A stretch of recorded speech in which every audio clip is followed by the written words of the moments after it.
नमस्कार दोस्तों, हमारे इस एस्ट्रोलॉजी चैनल पर आप सभी का स्वागत है। आज हम देखेंगे क्या हो सकता है अगले हफ्ते निफ्टी और बैंक निफ्टी में। उसके साथ हमने जो स्टॉक लाए है उसमें अगले हफ्ते तेज़ी रहने की संभावना दिखाई देती है। तो इसी स्टॉक पर आप अगले हफ्ते ध्यान दे सकते हैं और इसमें आप इन्वेस्टमेंट करके अच्छा खासा मुनाफा कमा सकते हैं।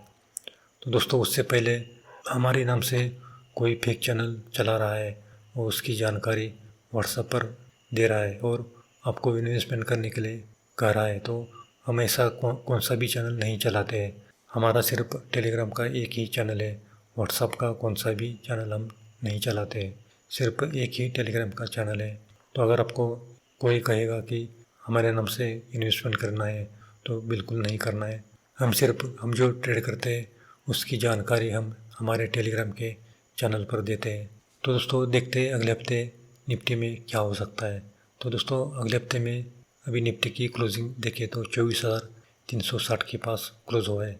अगले हफ्ते इसमें तेज़ी रहने की संभावना दिखाई देती है। ये 24,500 उसके बाद 24,600 तक जाने की संभावना दिखाई देती है। और बैंक निफ्टी में भी क्लोजिंग देखें तो 50,480 के पास आई है। अगले हफ्ते बैंक निफ्टी 50,800 उसके बाद 51,000 तक बैंक निफ्टी जाने की संभावना दिखाई देती है। और अगले हफ्ते में बैंकिंग स्टॉक में अच्छी खासी तेज़ी रहने की संभावना दिखाई देती है। तो सबसे पहला स्टॉक है HDFC बैंक। यहाँ से देखें तो और 50 पॉइंट की HDFC बैंक में तेज़ी रहने की संभावना दिखाई देती है। और दूसरा स्टॉक है ICICI बैंक। इसमें भी 1,200 के ऊपर जाने की संभावना दिखाई देती है। और स्टेट बैंक ऑफ इंडिया, इसमें भी 840 के पास जाने की संभावना दिखाई देती है। एक्सिस बैंक, इसमें भी 1,200 के पास जाने की संभावना दिखाई देती है। यानी कि यहाँ से और 50 पॉइंट की तेज़ी रहेगी। और PNB बैंक, इसमें भी और 10 पॉइंट की तेज़ी रहेगी। अभी 115 पर है, इसमें और 125 तक जाने की संभावना दिखाई देती है। और इंडसइंड बैंक, इसमें भी अगले हफ्ते 1,400 तक जाने की संभावना दिखाई देती है। और रिलायंस इंडस्ट्रीज, इसमें भी 3,000 तक जाने की अगले हफ्ते संभावना दिखाई देती है। TCS में तेज़ी रहेगी, 4,300 तक TCS जा सकता है।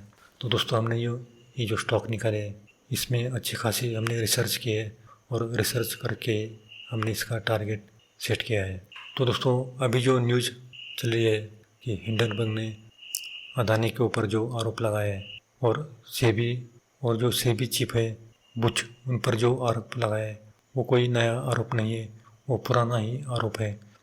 पहले हिंडनबर्ग ने अदानी पर जो आरोप लगाया था वो आरोप सही है, ऐसा उनका कहना है। और अभी जो आरोप लगाया है उसमें सेबी चीफ माधवेन बुच की अदानी के शेयर्स में जो इन्वेस्टमेंट है उसमें इसका संबंध होने की पुष्टि की है। तो ये आरोप सिर्फ पुराना आरोप है, ये कोई नया आरोप नहीं है। तो इसी खबर से कोई ज़्यादा गिरावट बाज़ार में नहीं होने वाली है, क्योंकि पहले ही इसमें गिरावट हो चुकी है। पिछली बार जो आरोप किया था उसमें अदानी में पहले ही गिरावट हो चुकी है।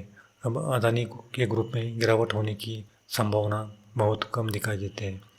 तो इस आरोप में कोई भी तथ्य नहीं है और इस न्यूज़ में कोई भी दम नहीं है और इसमें अदानी में ज़्यादा गिरावट नहीं होने की संभावना दिखाई देती है, क्योंकि पहले इसमें गिरावट हो चुकी है। अब नया आरोप नहीं है, ये पुराना ही आरोप है, तो इसमें ज़्यादा गिरावट नहीं होगी। हमारे हिसाब से निफ्टी में लगभग 200 पॉइंट की गिरावट हो सकती है इसी खबर से, और बैंक निफ्टी में कम से कम 400 पॉइंट की गिरावट हो सकती है। तो ये खरीदने के लिए अच्छा मौका हो सकता है। तो सिर्फ दोस्तों, ये न्यूज़ देखना है आपको, आपके लिए ये खरीदारी का मौका हो सकता है। सिर्फ इस सोमवार के लिए आप देखना है 15 मिनट बाज़ार पर इसका क्या असर होता है। पहले आधे घंटे या 15 मिनट पर बाज़ार का क्या इस पर असर होता है। अगर गिरावट आती है तो सिर्फ 100-200 पॉइंट की गिरावट आएगी और बैंक निफ्टी में भी 400 या 500 पॉइंट की गिरावट आएगी। उससे ज़्यादा गिरावट होने की संभावना लगभग 90% नहीं दिखाई देते हैं। तो इसी न्यूज़ से घबराने की कोई भी ज़रूरत नहीं है, क्योंकि पहले ही गिरावट हो चुकी है और अब गिरावट होने की संभावना ना के बराबर दिखाई देते हैं। इसलिए हमने जो ये वीडियो बनाया है इसमें जो स्टॉक दिए है बैंकिंग के स्टॉक, उसमें अगर गिरावट आए तो इस गिरावट में आप बाय करना है। और इसमें HDFC बैंक, ICICI बैंक और state bank India, axis bank, इसमें आप गिरावट में बाय करना है तो इसका फ़ायदा आपको अवश्य मिलेगा। इसलिए हमने ये 9 स्टॉक आपके लिए लाए हैं। तो कल बाज़ार 9:15 के बाद ओपन होगा तो आधे घंटे वेट करना है। बाज़ार किस साइड जाता है उसी हिसाब से आप अपना ट्रेड ले सकते हैं। तो दोस्तों आज के लिए इतना ही। अगर आपको वीडियो पसंद आए तो लाइक करना और पहली बार आए हो तो सब्सक्राइब करना और अपने दोस्तों में शेयर करना ताकि उनको भी इसका लाभ मिल सके। तो दोस्तों अगर आपको हमारा पेड ग्रुप चैनल ज्वाइन करना है तो ज्वाइन कर सकते हो। हमारी मंथली फ़ीस केवल 1300 रुपये है। उसमें आपको 1 महीने का प्रेडिक्शन मिलेगा, उसके साथ 0 की कॉल भी मिलेगी। और अगर आपको शेयर मार्केट में बार बार नुकसान होता है तो एक बार कुंडली दिखा सकते हो। उसमें आपको कौन से सेक्टर में काम करना है इसकी जानकारी देते हैं। तो दोस्तों मिलते हैं अगले वीडियो में। फिर दोस्तों बताते हैं कि एक ही खबर से बाज़ार 2 बार नहीं गिरता है।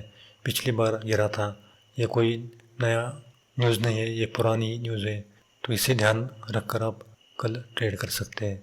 हमने जो दिया है टाइमिंग, उसी टाइमिंग पर आप ट्रेड कर सकते हैं। पहले आधे घंटे वेट करना है, उसके बाद ट्रेड करना है तो उसमें आपको अच्छा फ़ायदा मिलेगा। तो मिलते हैं अगले वीडियो में।